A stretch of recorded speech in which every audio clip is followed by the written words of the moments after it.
Stewart here from John's Guitar Lounge Mobile at the NAMM Show.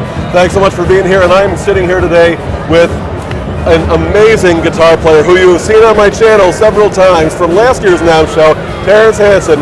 He plays this gorgeous thing. Terence, thank you so much for being here, man. I really appreciate it very much.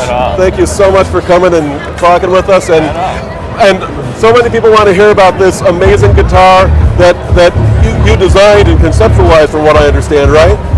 Yeah, I originally started hanging. Well, originally I was playing both hands on one neck. Stanley Jordan was my inspiration, and I got a guitar, and then I saw Stanley Jordan. So he was sort of somebody that I immediately started to emulate. And then a few years later, I started hanging two guitars around my neck, and they would be waving around and flopping around. And it was a great show. It was a gimmicky thing. And I just play like two chords, you know, and solo over two chords. And eventually, after about 6 months, I decided.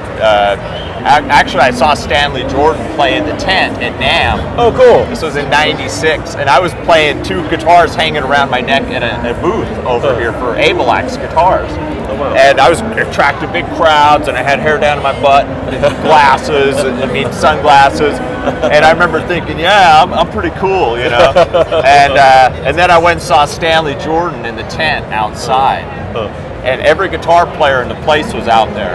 And we all walked away just going, what happened? He was so incredible, and as a result of that, I had a lot of reassessing to do in my life. I left feeling like a clown. I walked out of here feeling like a clown. And I went home and I hooked those two guitars together and put them on a drum stand. And I played two separate guitars hooked together for about 12 years. I treated them like one instrument. Wow. And it was just something that eventually I put two bass strings on, and had kind of synthesizers and stuff, and tons of pedals, and I was touring Europe, and my Dutch manager, Jos van Oos, this is a long story. You probably. Make a longer story longer. That's fine. Go for it. This is what I want to hear, man. My Dutch manager was studying to be a luthier, and he went to.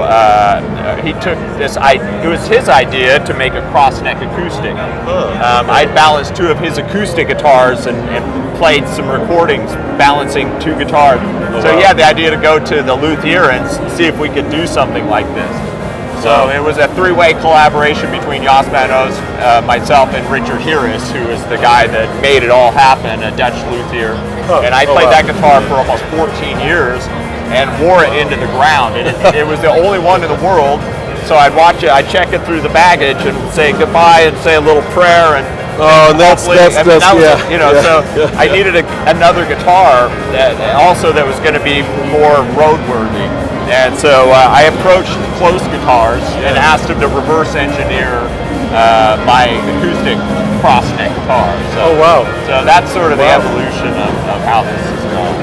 That is so cool. And so basically, so you chose KLOS because of the carbon fiber, then, and the durability and the roadworthiness of it, then you're saying? Oh, yeah. That makes sense, You know, tapping on the guitar, you want the action to be low, and the neck, very straight, and you want things to be consistent. And when you travel, and the humidity's different, it's drier, more humidity, then you end up having to do a lot of adjustment. And so the other guitar,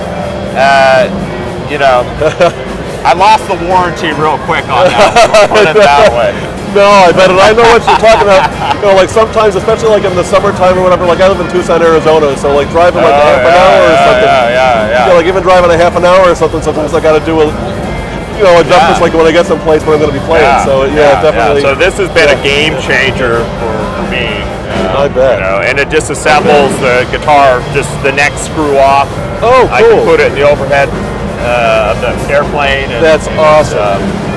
Yeah, my understanding of KLOS also is that they really like try to build stuff that's like very travel oriented and roadworthy, right? Outdoorsmen.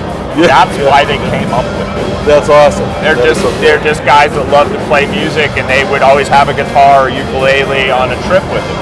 Oh wow. They're like hardcore guys that go out in the wilderness. So That's so cool. that was the idea. I do too. So I actually was able to take this guitar to the desert. I never took my other guitar to the desert.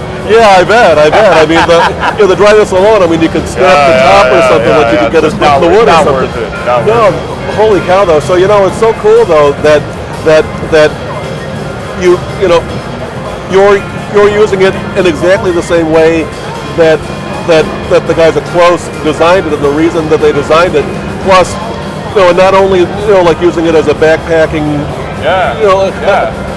instrument and all, like a true travel take anywhere guitar and stuff. I mean, and then incorporating this awesome crisscross double neck design into it. Yeah, it's just so unique. They really improved upon a lot of things with the electronics. Just having the consistency of the playing, and they just made a mandolin. They just barely made the first one, and they brought it here like the day before they assembled it. That is going to be a huge thing. Graphite, carbon fiber mandolin. I played the mandolin actually, and I was in an Irish group actually back in New York. Oh wow! And I played out for about 7 years in the pub circuit and all that, playing the mandolin with this amazing Irish tenor, Mike Donegan, who's a dear friend of mine. But and then I moved from New York to Tucson about 3 years ago. He moved down to Florida. And so that's no more. But I'm a mandolin fanatic. You need to check it out. So I've got to check that out. Cool. I've got to look at that at the show. So back to you though, back to your guitar though. Now, carbon fiber. I've heard a lot of people, like saying, well, is that going to sound like a real guitar and all that stuff. I don't usually swear on my channel, but that is complete horse shit. Because if you listen to here's a clip of Terence playing Magic.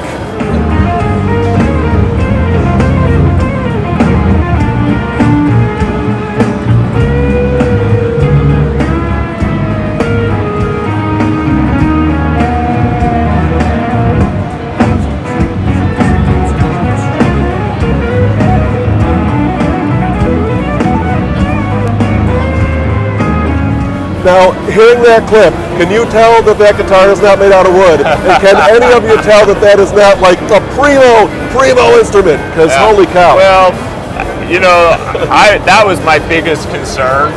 Yeah. I played a few of their guitars in the shop, and I thought, well, this sounds pretty good.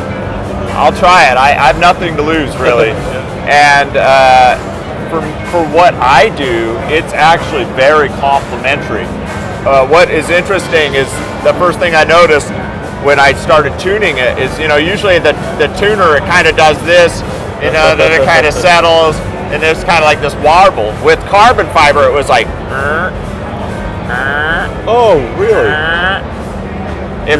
They're resonant. There's like these resonant bands of frequencies that are really. It's even in a lot of ways. It's a pretty even response in a lot of ways. There's not a lot of overlap sometimes. It's hard to explain, but there's a crispness and definition to the carbon fiber that I did not expect. The funny thing is the original builder of the wooden acoustic, when I got this made last year and I went over to Holland, he wanted to hear it. Really? He's a real purist, right? Yeah, so he was curious. So I actually took it to his shop. He wanted me just to bring it to his shop just so he could hear it, and he was impressed. Oh wow! He could. And I did not expect him to like it. So, so in a way, like if you're looking for a certain thing, yeah, sure, it might not be the thing that you want, but for the trade-off of whatever, like. Okay, it doesn't have this warmth of wood thing. Actually, I get a pretty warm tone out of this depending on how I play it. And it probably depends on the kind of player that you are, So, anyway, I love the tone of them. And my friends are all pleasantly surprised, too. My musician friends, they pick it up and they're, Oh, I bet. Yeah. So I've got to ask you, though, how did you come to want to do this in the first place, and not the guitar itself, using both hands all the time on the fretboard and not doing what most people do, like playing cowboy chords and strumming, like everybody else on the planet does? Well, I mean, there's a lot of factors. I grew up in the 80s when like guitar was king, you know, so like being a really great guitar player and flashy and lots of tricks and, you know, I mean, I started playing and saw the movie Crossroads. Like that was one of my introductions to, you know, the Amadeus was popular. Like it was cool to be a musician. It was cool to be like pushing yourself and to be trying to do something new or original, like the Mike Varney, you know, stuff. I wanted to be one of those guys. You know, I listened to all of it, and then, you know, for me, I was just caught in the trap, like of all of it. Like one of the first solos I think I learned 8-finger tapping was Night Ranger, you know, cool. Still Rockin' America, and then, like I said, seeing Stanley Jordan when I first started out, Yngwie Malmsteen, all these great guitar players that just, to me, they had a unique sound, and eventually I realized I wanted a unique sound too, and that tapping could become the vehicle for me. You know, I realized at some point I wasn't ever going to be, you know, great picker or anything, but tapping always became, like, it always felt natural to me, and I would always kind of do it on the side. You know, I'd have my regular guitar thing, and then I'd have like this little improvisational things I would do over chords, and I never wrote music with tapping. It was always improvised. So it wasn't until later that when I started taking it more seriously, I actually started to compose. So it was always a flow of consciousness kind of a thing, and it was always something that I knew that there was a potentiality that maybe I could create something unique sounding, even if it's not maybe what people want, like, oh, I like this, or, you know, I want more of this other. That's fine, that's great. Everybody has their own thing. I'm going to find my own weird niche, you know. So I think I have at this point, you know, using tapping as a way to kind of create a different approach, you know, and sound. Like when you hear it, you should go, oh, that's not something's different there. Something, you know, like it's unusual, hopefully. Well, and you get a clarity and a precision like no other technique. If you're just, you know, if you're doing a hammer on and pull off or whatever with just one hand or something, that's usually surrounded by you know, a downstroke or an upstroke. I mean, a hard attack on a pick. And so not having that like super hard attack just makes a smoothness and a richness. I notice like when you solo, you know, it makes, which clip, you know, okay, pan again to watching this guy solo, because oh my God.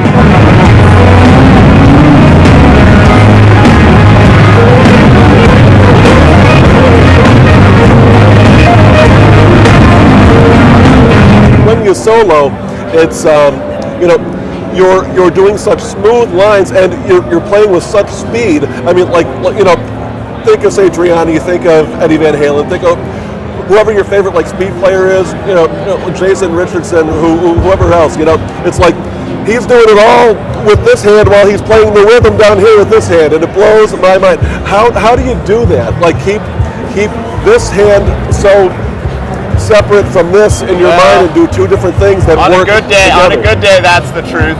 But it's usually, I mean, for me, it just came down to a little more complexity at a time. Okay. You know, so I would always start with I would try to hammer like a single note with this hand, like quarter notes, and then I'd play like a major scale or a pentatonic scale, and just try to do like a quarter note, quarter note, quarter note, quarter note, quarter note, and then I'd do like 8 quarter notes with one hand and 8th note with another. You know, I'd go da da. Right, and then I'd try to do triplets. Oh, wow. Right, and then I'd do 16ths. So that one's trickier because you have to practice accenting with different fingers. My whole approach basically was to treat it like a guitar, and I started doing this from the beginning. I would do a true hammer on and keep my fingers all on the string. Oh, okay. And then I would practice hitting with my pinky and pulling all of the notes off, so they're all on the. So I'm doing this.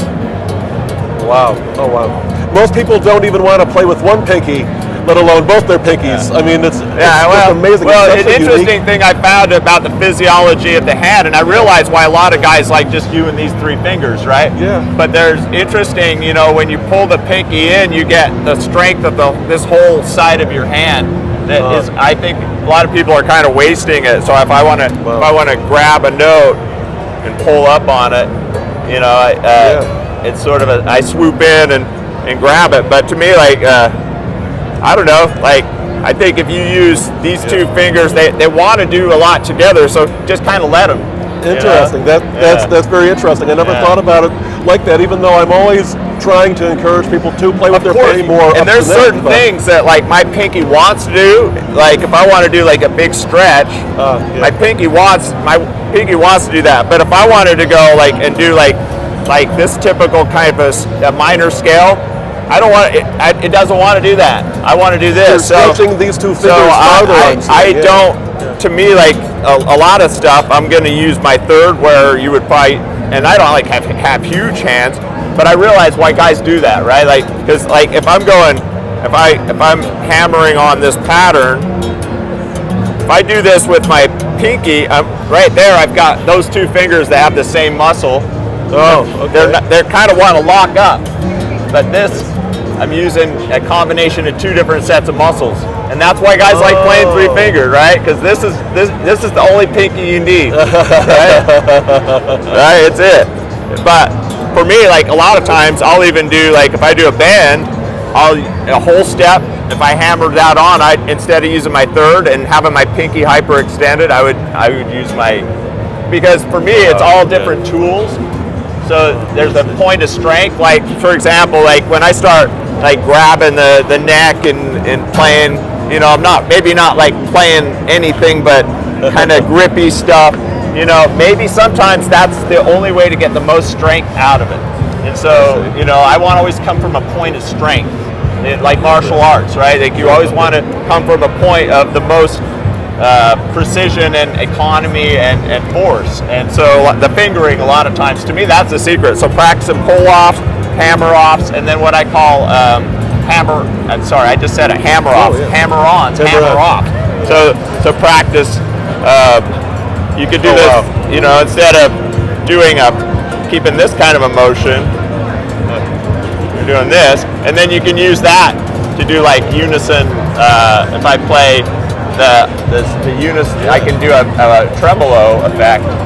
Oh yeah, and using the octave and stuff like that too. Well, yeah, that's a unison. You're doing the exact same It's not even an octave. It is. You could do the octave like this, but you're blowing my mind. I'm looking at the fretboard from a whole different perspective now that I normally do. Yeah. I mean, I see fourths. I don't see them just like that. I see a fourth over here. Oh, sure. So I use a lot of stuff or you know, like there's a lot of those kind of weird interval stuff. Fifths are common like this. Yeah. Right? Fingering matters a lot for what your question. To answer your question, the most amount of strength that I can get to accomplish those kind of approaches. And so did you start like with the sound in your head, and you said like, this is the sound I want to achieve, and then your technique has not really. No, it's just something I've recorded a lot, I've experimented a lot, you know, just trying to find what works and what doesn't, and then eventually creating a vocabulary based on, you know, what works, what I want to do, what feels good to do. You know, like there's a lot of stuff I've thrown out. Probably, you know, I spent a lot of time arranging music. Like when in the 90s, I started like trying to decode everything that I loved. Like, oh, Stevie Wonder, what are those weird chords? Like Superstition, which has. And that's the easiest one I do. I've forgotten more Stevie songs but I'll try to do like the same voicing, you know, chord voicings and stuff, and learn the arrangement as much as I can.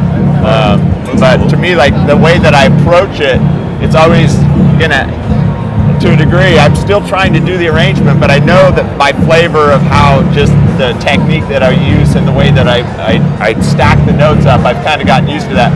It's going to sound, it's developed into a sound that I can say, you know, but I would have never guessed 25 years ago, really. You know, like I thought 25 years ago, I've been playing for 10 years and thought, oh, you know, I got my thing, you know, and then I had that experience I told you here, and I came home and had about 6 months of soul searching to do, and go back. I went back to the drawing board, and I thought, you're not going to be Stanley Jordan. He's a great jazz musician. What you need to do is make sure that whatever you do with this technique, that it reflects you and your sound and what you like, and use this technique. It's a mode of expression. It's, you know, so I definitely, there's things I try to avoid tap wise, you know, or there's certain things that I've tried to find solutions to, like tremolo, or doing like a kind of a pizzicato, or kind of, you know, tapping full chords, but I can't strum, so, you know, there's always sort of like some technique that I'm trying to use or develop that will compensate for that. So that's what largely my style is built on deficiency. My entire playing technique is deficient, so we have that in common, I guess. Sure. How did I know? And if you see anything on my channel, you'll notice what I'm talking about. What made you pick up the guitar in the first place? Was it just around and you were surrounded by music and you saw the guitar players in the 80s? We didn't have any music in the house. My mother loved music. My grandmother, my dad, everybody listened to music. They were all way into music, and so I loved music my whole life, but we didn't have any instruments. Nobody played. And I expressed interest since I was like 5 on, like, anytime I got around any musical thing, I just wanted to make noise. And but we had a small house, you know. I think probably the first thing I wanted was a violin. I took an aptitude test, and they said, "Oh, your kid could play some." And my mom had migraines, so nothing like that. So that screeching sound of the bow when you're trying to learn violin. And then I think I wanted, like, when I got into heavy metal, I wanted to play drums probably, and then sing. Guitar was like the last thing. Oh, really? And it was, at some point, it was just going to be a hobby. I just wanted it.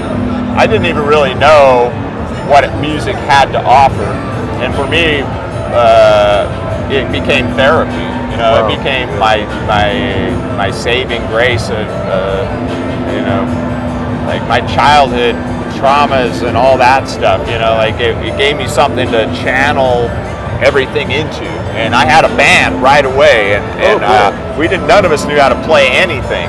Like, I remember barely learning like this chord, right? and our first jam went like this.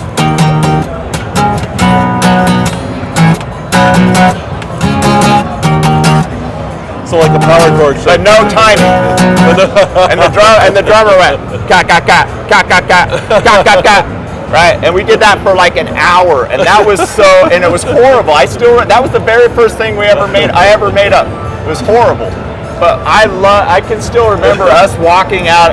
We were all like 13, 14, walking out of the room just glowing, just being like, we played together, like we were together. You're a band. We didn't know what timing was, you know. We had no rhythm, but you know, sometimes that terrible stuff though, when you look back on it, and for me it wasn't that long ago. I made something terrible like on Tuesday before I drove out here. But you know, it still makes you feel good in the moment, and can inspire you to keep moving on, and then, you know. Yeah. So for me it was a way of escaping, you know. And every day after school I go to band practice. Wow. In high school, all I had was music classes, and I started playing musical theater in the pit when I was 16, 17. I did some semi-professional stuff, and I said yes to everything. And I did not intend to be a musician. That was never my intention. It was just I loved it so much, and it gave me so much that opportunities presented themselves, and I would go, well, if you think so, if you think I could do it, sure, fine. And I would say yes to everything. Wow. And so pretty soon I was teaching guitar lessons at 16 for the Granite School District, and getting a paycheck. I'd been playing guitar for 2 years.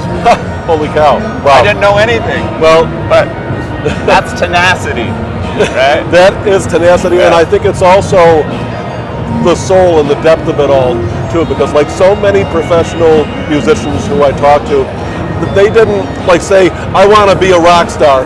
Like you're saying, they said, I had something inside of me, and this was like therapy to me. This was my outlet, my way to express myself and understand who I am more. You know, I think every artist eventually finds their medium and finds their tool, and I mean, what an amazing tool you've created to fit your art and to do what you need to do as an artist and as a musician. And it's just amazing. I'm so grateful that I get to be in this place in my life. You know, music has been that thing that's kind of been the thread, you know, through everything. And you know, I really, you know, there's definitely been there's been times when you think I'm an imposter, or you know, like, what business do I? Because there's so many talented. I go hear live music all the time. I hear all my local band, my friends. Cool. I go to big shows. I go to a lot of shows. I'd love to be blown away, you know, so and inspired. But it's to me, it's given me, music has given me so much, you know, and even like just from the beginning, it was just something to create order out of chaos. You know, when you're in a music world, you can create your own thing, and it's your world, and it's your band, and it's your riffs, and it's everything kind of makes sense in a way. The rest of the world doesn't. To me, it doesn't make sense. So that's a great way of putting it. Music to me makes sense, and you know, I mean, if you can bring, I mean, the performing aspect in that kind of came later, I think, because I was a natural performer because I was a clown as a kid. I was the class clown, but when it came down to like getting out and playing with my band and being physical, and you know, the excitement of connecting with people, and that was a whole other thing, right? Like, it's not just the music now, it's the connection with people, the collaboration, and playing off of one another and playing with one another and creating something together. And then the together. audience can experience that. You know, because I remember seeing musicians when I was a kid and thinking it was magic. How do they sync up with each other? How do they know what to do? How can they do that for 5 minutes and not screw up? You know, like, it was magical to me, and it still is, you know. And I think the average person that's not a musician probably has that similar experience, you know. It's magical for them. So to me, like, being a performer is a wonder. I love performing, although I spend like tons and tons of time in my studio, you know, being a producer and doing a whole other thing. Cool. But that's, you know, when I'm performing, really, it's my brain. I can feel, like, when you see me playing earlier today, like, there's no room for any other thought, right? It's only this now, the moment, now, right? That's so cool. All you got. And there are so few times in life, I mean, in a world, not that I'm saying anything bad about social media and YouTube and Instagram and all that stuff, it's all good stuff, but you know, we're pulled in so many different directions. Our brains are pulled in so many directions all the time, and so just to be able to focus just on one thing. And developing focus. Music has helped me develop. I mean, I was kind of a tinkerer kid, you know, like I was an art kid and an electronics computer nerd before I was a musician, like at a real young age. So I had the ability to sit there and focus on something. But to me, that's what music took me even further, was like how to really stay focused in the moment. Right, that's sort of like something that translates to all areas of life too. Just being present. Being present. Just to be present, and that's something I think we lose so much of these days. Absolutely, because that's the only thing that exists. That's the reality of things.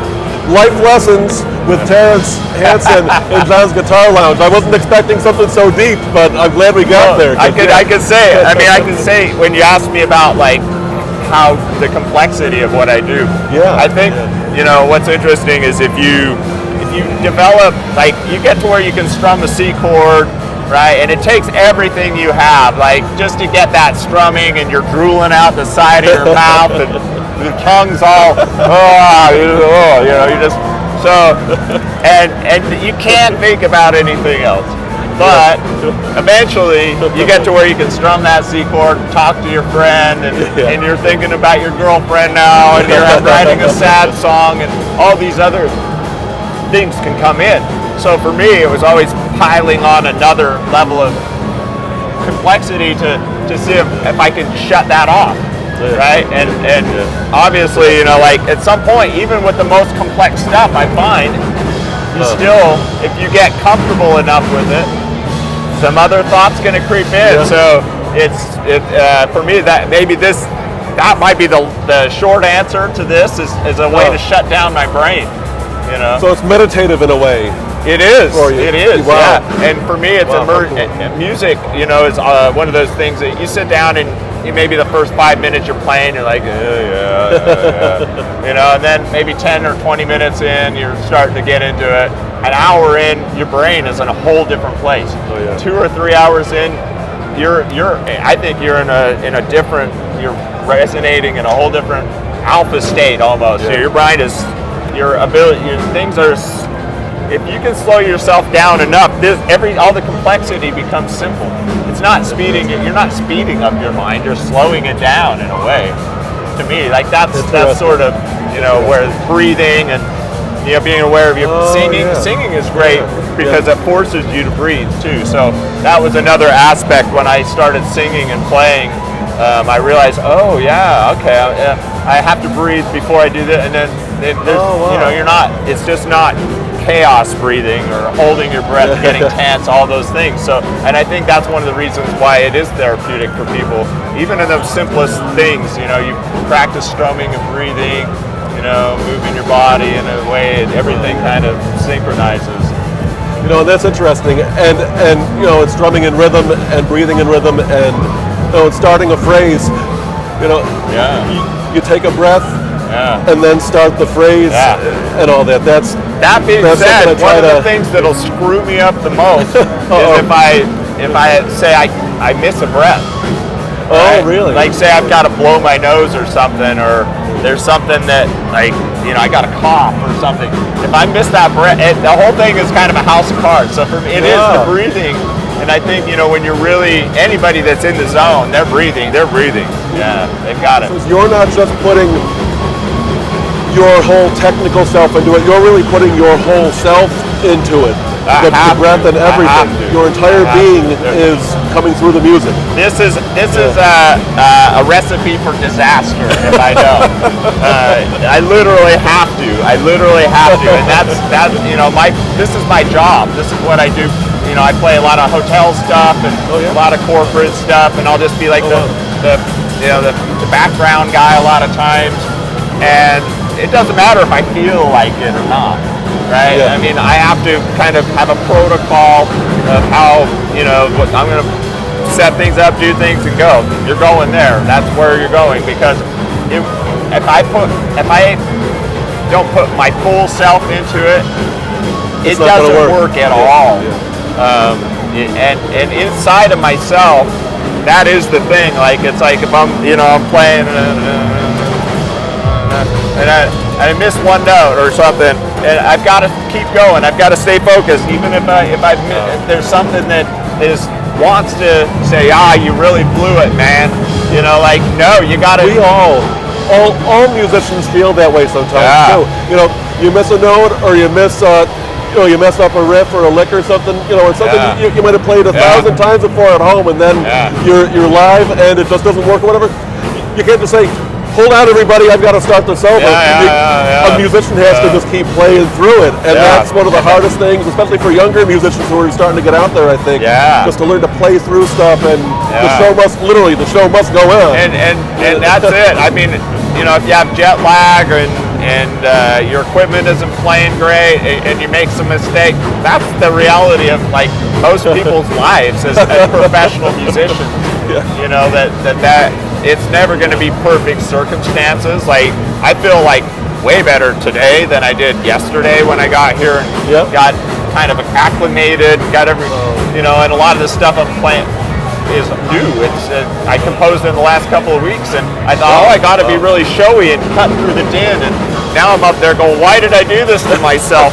This is so fast, and so but every day it gets a little easier, and by tomorrow it'll be even easier, so. That's so funny. And when we were at the booth a little while ago, I think you even said to me, I wasn't even going to play this, and then you just break into this thing, and it's mind-blowing, and it's like, why wouldn't you want to play that? That's amazing. I want to hear it. Yeah, and the other people all standing around telling you wanting to hear it. Stop that one. It's incredible. It's great. I'm playing around with these synthesizer and distortion on the guitar. And some of the stuff, it doesn't move me. I'm experimenting a little bit, so I'm like, not that one. Well, I can tell you must get bored. You've only got 2 guitar necks to play with, so it's got to be very boring for you. So I can understand why you want to, maybe a 3rd guitar neck, with a foot or something. I tried it. Back in the 90s, I had a 3rd one. Did you on really? The stand. You're kidding. So I had the 2 on the stand up here, and then I had a 3rd one, and I do I do a riff that would go like,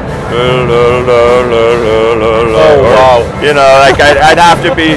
That guy, Lucio Strangle, that guy, there's a guy that is doing that, though. Is there really? Yeah, I didn't know that. I'll have to look that up then. He kind of switches between 3 different, but I don't envy him. I was like, I'm going to draw the line at 2, that's fine. I mean, 2 is great. And it's something technical about this particular instrument. I think I'm noticing that it looks like you've got 2 different kinds of strings and 2 different string gauges on the 2 necks. Is that right? That's a recent development. Really? Okay. I kept them the same for the last 15 years. Oh wow! Only 3 months ago did I put 11s on electric set. It's because I wanted to play more shreddy electric stuff. Which you're doing. I mean. Yeah, so I wanted check out the clips. Yeah, so it's all an experiment right now. So I wanted to just have a I will bend on the 12s and get some, but I don't want to work that hard. And I do so the cool thing was this guitar, my other acoustic. I think I maybe tried putting lighter strings and it didn't work. It didn't sound good. Oh, this guitar is like give it to me. Awesome. Yeah. So. Awesome. So maybe that's the carbon fiber also. Something about the narrowness of it's interesting because the other guitar, there was a little bleed over. On the stereo output, you could hear a little of this one bleeding into it, but not on this guitar. Really? So they're coming off the same bridge. So these pickups are picking up each other, really. That is the coolest thing. Yeah. Who would think? Wow. It's amazing what technology has allowed us to do. I am in the 21st century. All the stuff I imagined 30 years ago, I said, wouldn't it be cool if everything was all in one box or blah, blah, blah, I would never even imagine this. Wouldn't it be cool if I can carry my guitar in a backpack on a plane with 2 necks and put it all together and it's right in tune and I haven't got to adjust anything? Holy cow. Yeah, unreal. I love the 21st century for those reasons. Everything, my computer is now doing all the stuff that the MIDI stuff and the neural DSP plugins. Oh, cool! Yeah. I'm using the MIDI Jam Origin to take analog signals from each neck and turn them into MIDI signals, and then I can route those. So that's why you hear all that other nasty business going on with the bass and the piano, or a glockenspiel, or I can put a xylophone or a weird saw wave or something on there. That's so cool. So everything you're hearing in these videos, it's all him. It's not like it's canned music and all that stuff. I mean that's all you. It's a drum track that I'm playing with. That's it. Just and drum. Everything else. There's nothing else. Wow, that is mind blowing. Yeah. So everything I just. So when you hear a mistake, it's because I played it wrong. No, but you're blowing my mind a whole other level. That's the thing. If I screw up, if I'm a half step off or something with this hand, the whole band is a half step off. Either way, when it's on though, it is on. It is really on. And that's to me that is a great feeling. When you're in this, well practiced, well rehearsed, playing a lot of gigs, and then you just do your thing, and the funny thing is, sometimes I'll listen back to myself or whatever, and I'll say, you know, when I was like in the moment, or if I'm at a gig or if I'm on a live thing or whatever else, and I feel like I'm really in the zone, and it's like that really, man, I really felt it played, and then I get home or the next morning or something, I listen back and I'm like, wow, I played like shit. Yeah. Then other times it's like I'm like worried about what I'm doing, and then I listen back and I say, you know, maybe it was okay, and like other people, like that's what I got about the compliments from people that night, and it's like, well, geez, holy cow, it's like, where's my own sense of reality when I'm playing, I guess, you know what I mean? Well, maybe because you're in the moment, and so you're doing it, and then, you know. Yeah, I don't know, like there's so many things to be kind of like really picky about, like, oh, am I in tune? Am I in time? Did that fit the song? You know, is my tone okay? There's some like basic stuff that, like, I think if those things are in place, then, you know, if you leave, I do feel like sometimes it just is better to have, like, already have a solo that you can improvise around. But if you're not having a great day, just play the solo. You got something to fall back on, so you know it's there. So to me, like, you know, when it comes to things, I leave a lot of room for improvisation in my music, and sometimes that bites me in the butt if I'm not really feeling it or not hearing it. Or so it's good to have, you know, some framework to fall back on, and you know. Sometimes, you know, you're just like bored and you're like, I'm going off the rails today. But I really do think improvising is about 50-50 with any musician. I don't care who it is.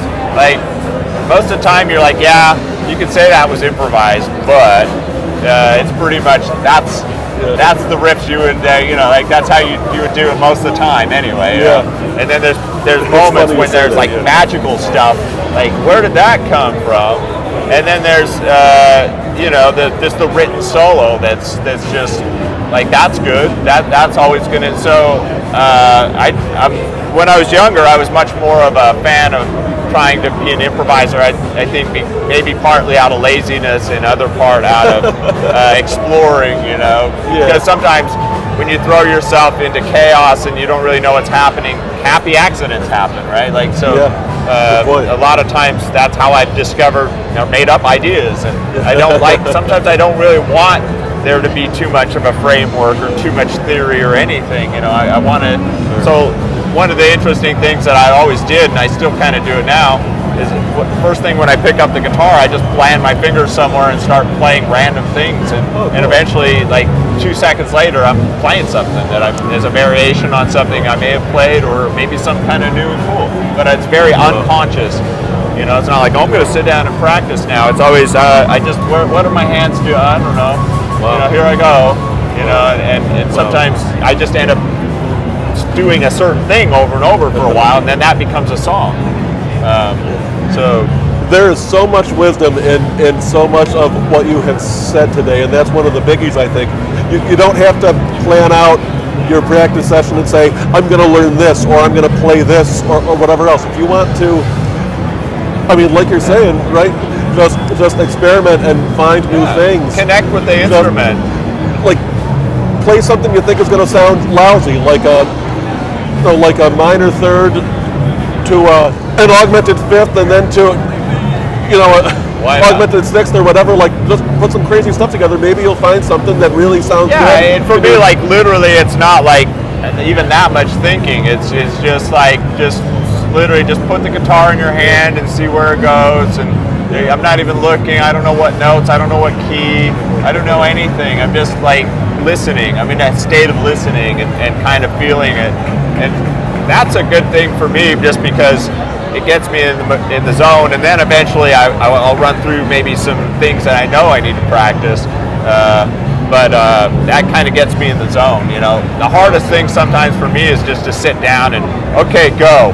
You know, and play the song, and you're like, wait a minute, but I didn't get to do all my little noodly stuff, you know, like, so I do think there is something about, like, just trying to know what it feels like when you're in that space, and then try to find ways of getting there, you know, like, instead of being in your head about, like, oh, you know, like you can just start, playing what you think would be weird, and then till you get it to the point where you realize, oh, if I just change this one note, that'll be cool now. Interesting. A lot of times that's how I came up with a lot of the really crazy stuff, is just like moving my hands around until it sounded cool. Like, what if I just take this shape and this shape, and I just move this all the way up the neck and keep this one the same? How's that going to sound?